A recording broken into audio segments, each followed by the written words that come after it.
few months ago, I bought this MacBook Pro 14-inch. This is the base model. I got it for a pretty good deal at the time. It was $1,700 or $1,699 USD. The reason I bought this MacBook is pretty extra, and we should get that out of the gate right away. I already have a gaming desktop.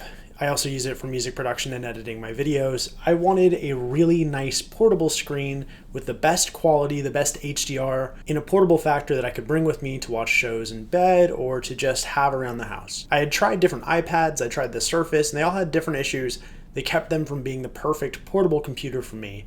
And so I settled on the base model 14-inch MacBook Pro. It's important to know why I used it and how I used it so you can understand why I'm getting rid of it, even though I do believe it is the best laptop ever made. The reason I think that the 14-inch MacBook Pro is the best laptop that's ever been produced, at least as of now in the late fall 2022, is that it has impeccable battery life, one of the best screens you can get in any portable device, really good speakers, really good performance. It can run just about everything better than most computers could, at least portable computers could, even 2 years ago. The M1 was already a fundamental leap in computing, and the M1 Pro takes that to a whole other level. I've also tried the 16-inch version of this laptop. That was a great computer, but it's really big.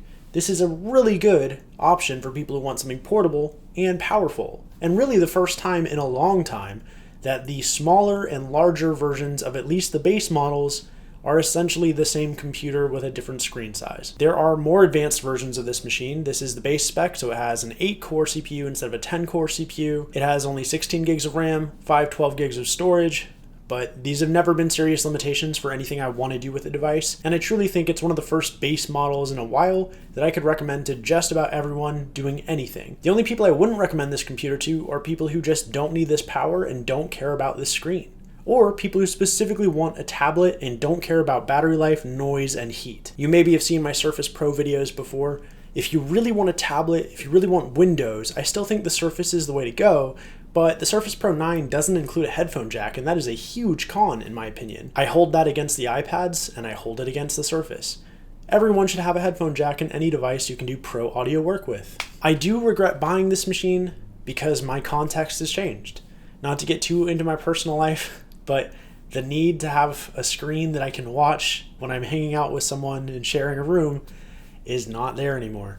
And so because of that, I'm able to just watch my TV in my office, which is now also my bedroom. Not needing a screen for a second room and not needing to take it somewhere else, I just don't feel like I'm getting the value having this thing sit around when it could be used by someone who would actually get the full power out of it or would at least just use it more. And so I already have a buyer lined up. I'm literally selling this computer in like 40 minutes. And I just wanted to make one video with it and talk about it before I let it go. If you're asking me today what the best computer is to buy on the market, if you need a laptop, this is it. If you can't do Mac OS, then you're gonna have to look elsewhere. But in my opinion, just about every other laptop on the market has serious compromises in areas this thing excels in, specifically screen quality, battery life, and performance. I don't believe there's anything else on the market that has this level of screen quality, this level of battery life, and this level of performance. It just doesn't exist. Even the MacBook Air, which I think is a really interesting computer, sacrifices the XDR display in exchange for your basic backlit IPS panel. You also lose the 120 Hertz, which honestly, on a laptop, I don't care about 120 Hertz as much as I care about the HDR quality of this screen, the true black levels of that extremely high density mini LED backlight. But that said, you also get higher refresh rate with the Pro Motion display, as they call it, or 120 Hertz variable refresh rate, as you might call it in the PC world. This computer can do basically anything: video editing, 3D design, graphic design, music production. The only reason I'm getting rid of it is that I already have a really beefy gaming PC that also happens to be an awesome video editing, graphic design, and music production device. I've learned from me that if I own a desktop, I should never get rid of it. Laptops, tablets, those can come and go. I always need to have a desktop that is very performant that I can upgrade over time. I work from home. I don't travel too much. I'm not going out to cafes or doing things like that right now. And so I don't need this power in a portable package. And there are a lot of people who do. And so someone else is going to get a really good deal because I'm selling this for $1,400. I know I could probably get $1,500, but we're in Black Friday season, Cyber Monday season, and these have been selling new for $1,600. So $1,400 is a pretty good lock-in deal. I take a $300 loss, but I can live with it. I don't necessarily regret the price I'm getting.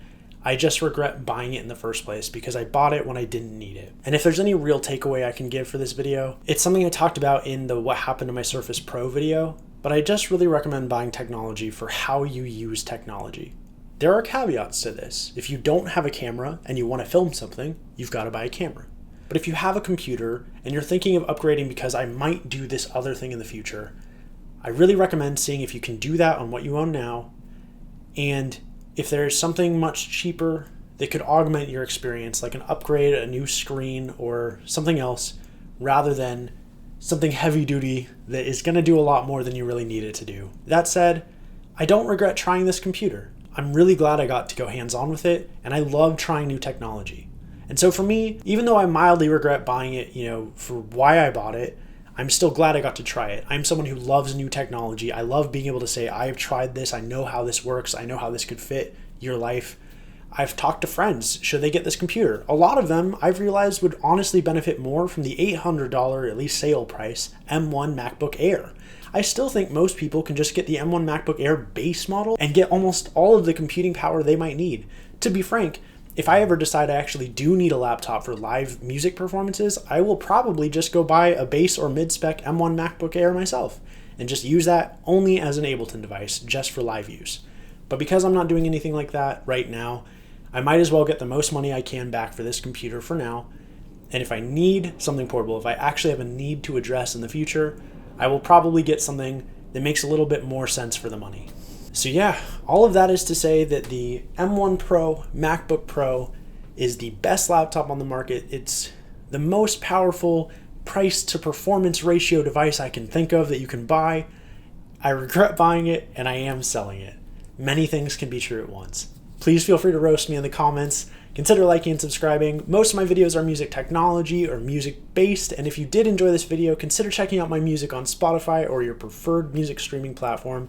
Thank you so much to my Patreon patrons, and thank you to all of you who've already subscribed, liked my videos, shared them. It's been an incredible year for this channel, and it really doesn't happen without you. So thank you. I'll see you soon. Bye.